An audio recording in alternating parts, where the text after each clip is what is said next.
According to a recent Yale study, 42% of African American women have yet to be married, compared to only 23% of white women.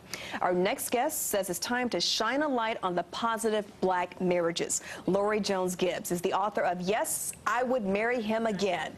Wives salute their African American husbands. Lori, what motivated you to write this book? Well, Valanda, basically, I wanted to highlight the positive black men who love their wives and take care of their families. As I continue to read, I'm an avid reader, I never found any literature that paid tribute to the strong African-American man who is, I call, the do-right man by his wife and family. What do you think? I mean, there's been a lot of attention focused on the negative stats. I even watched a 1-hour special on Nightline about how these black women can't find a suitable man. What do you think that the news coverage has done to this perception that they just don't exist? They do exist.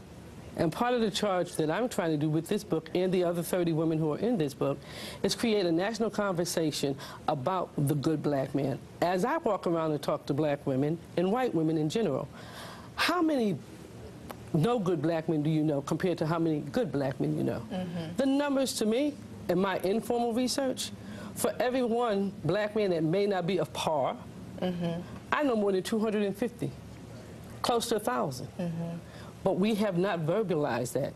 We must start taking on this charge to demonstrate that we know, live with, have been raised by, have been married to, and have born good black men. Let's talk about the men in the book. Some of them don't know they're in the book. Their wives wrote about them to you, and they'll find out as a gift on Valentine's Day on Monday. This is true. I mean, the stories in this book will make you laugh. It will make you cry. They will make you think. Some of the men in the book are pastors, but these are men from all walks of life, from farmers to custodians. We have couples who've only been married for 8 years to a couple who was married as much as 65 years. The common denominator when you read the book is that all these women believe that their husband have their back and they are there for them and their family. This one lady who is a young woman who lost her husband at 42 and was left to raise their 4 daughters. She talked about him being the pillar. There's another woman in there that says she was looking for the wrong thing at first. Her story is called The Second Time Around, when she stopped looking at the facade and looked at the substance of a man. And that's what this book is about, the substance of a black man.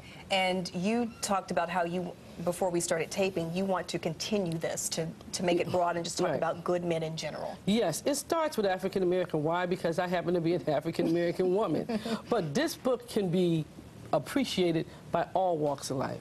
I work with a number of women of diverse background, and we've had a great conversation around this book. One of my friends said, well, when are you going to do the next one? And I will do the next one, and it will simply be a salute to husbands.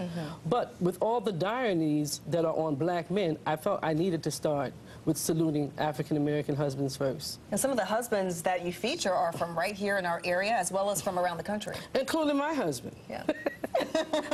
I call him the rock. He calls me the glue, and I always tell people, if I'm the glue, then he is the solid rock of which our family foundation has been built. Wonderful. Lori, thank you so much. Thank you for having me.